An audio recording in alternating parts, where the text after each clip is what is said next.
Salve galera, eu sou o Fernando Bezerra, da coluna Portas da Percepção, aqui do Rempadão. Toda quinta-feira, às 22 horas, um vídeo, um post, um comentário sobre algum assunto relacionado à cultura psicodélica ou à política de drogas em geral. E mais uma vez estou aqui agora para convidá-los para a ala psicodélica da Marcha da Maconha do Rio de Janeiro 2015, que ocorrerá no dia 9 de maio, no Jardim de Alá. Às 14h20 a concentração, às 16h20 a marcha está saindo. Então é importante que todo mundo compareça e fortaleça esse movimento, que é um dos mais importantes para a política atual brasileira. Não só brasileira, né? A nível internacional também.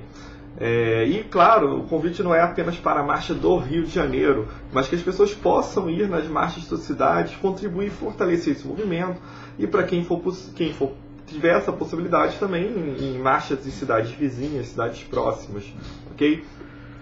E especificamente na Marcha da Maconha do Rio de Janeiro, então estamos organizando a ala psicodélica. Um conjunto de ativistas, pesquisadores tem organizado essa ala, e agora é o segundo ano que a gente vai realizar essa ala no Rio de Janeiro, e dessa vez cada vez mais organizados, cada vez mais imbuídos, né, de possibilidades de ação.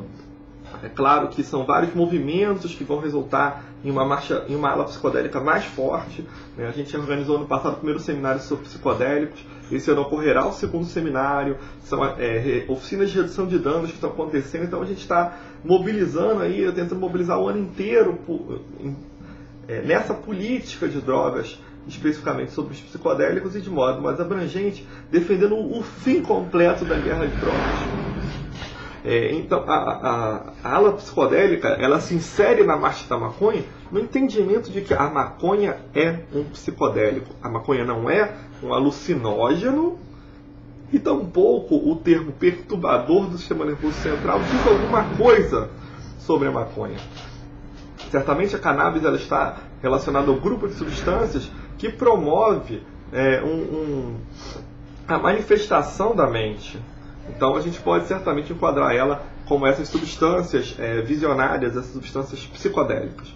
E, além disso, o grupo de substâncias psicodélicas não pode continuar, como tem ocorrido no Brasil, a ser sistematicamente proibido.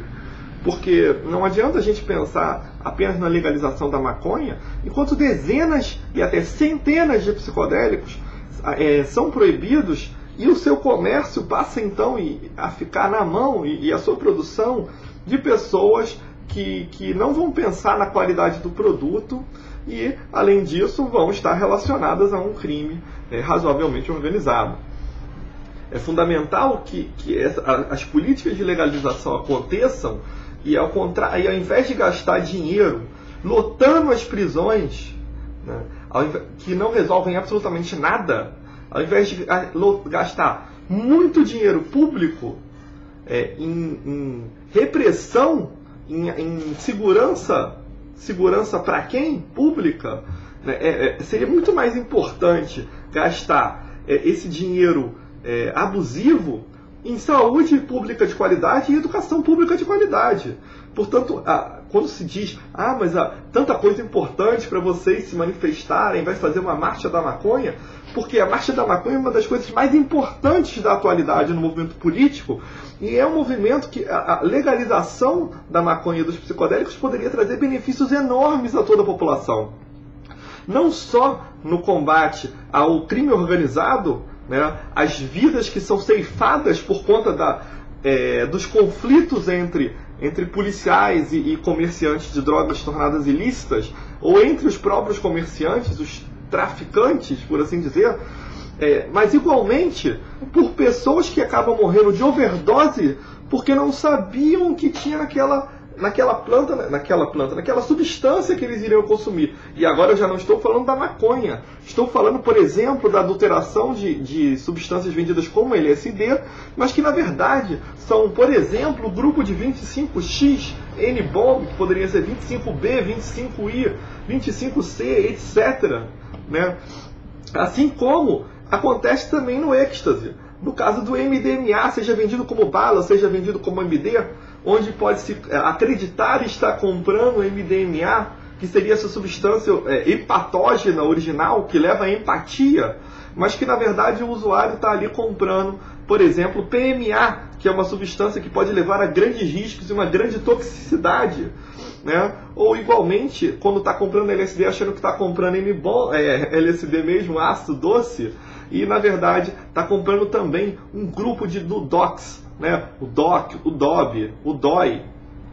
E essas substâncias podem levar, por exemplo, a alterações da consciência que duram não 8 horas como um LSD, mas até 24 horas.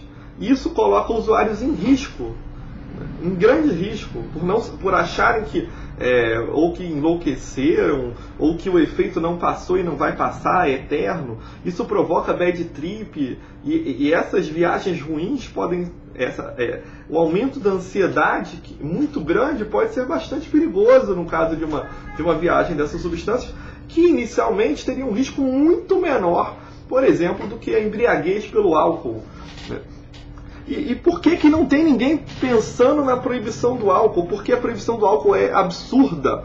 Porque a proibição de qualquer droga, ela leva muito mais danos do que aquela droga produz. Mesmo no caso de substâncias que produzem tantos danos, como o cigarro, como o tabaco, ou como o álcool. Isso a gente pode observar historicamente, olhar a lei seca, o que aconteceu nos Estados Unidos, ou o fracasso da guerra às drogas ao longo dos últimos 40 anos, ou se a gente voltar mais ainda, quase 80 anos. Portanto, a ala psicodélica ela vem reivindicar a legalização dessas substâncias que, em primeiro lugar, além de terem um baixíssimo potencial de dependência, né, ou quase nulo, ou nulo, chega a ser nulo em algumas substâncias, né, igualmente nós estamos aqui falando que os psicodélicos têm um importante uso medicinal e psicológico. Isso quer dizer que diferentes psicodélicos podem ser utilizados em psicoterapia para tratar uma série de transtornos mentais. E nós não estamos usando as melhores técnicas, os melhores tratamentos em psicoterapia, em psicologia, em medicina psiquiátrica. Por quê? Por causa de uma política insensata, insana, que é essa política de guerra às drogas. Por todo o preconceito que existe em relação ao conjunto de substâncias que não promove de modo algum danos maiores do que o álcool, do que o tabaco. E sequer, né, nós podemos até pensar no caso de outras substâncias como a cafeína. E por que, então, nós pensamos e promovemos o preconceito ao invés de informações qualificadas, equipes de redução de danos para evitar overdoses, evitar mortes, evitar hospitalizações de usuários? E ficamos nessa política hipócrita, nessa política vazia, que é a política de guerra às drogas, seja na perspectiva de segurança pública, seja numa educação desqualificada, que quer passar para o usuário apenas os riscos das substâncias, mas de modo algum as possibilidades deles reduzirem os riscos quando vierem a fazer o consumo de alguma substância psicoativa, seja lícita, seja tornada ilícita. Portanto, a ala psicodélica ela vem reivindicar que existam equipes de redução de danos para o caso dos psicodélicos, que exista regulamentação e ninguém compre a LSD achando que vai consumir LSD e receba um conjunto de substâncias que ela não conhecia, não estava preparada para aquele consumo.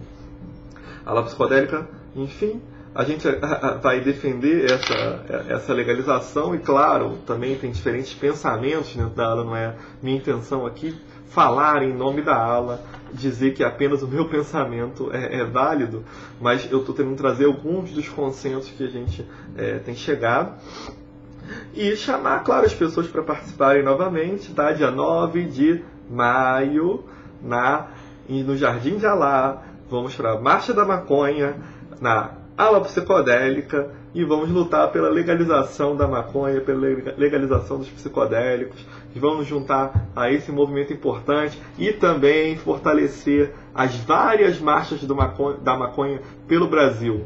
Vamos fazer esse movimento ser um movimento de massa e que ele consiga, mesmo com um congresso tão conservador, fazer com que a gente consiga avançar nas políticas públicas e nas políticas relacionadas a drogas.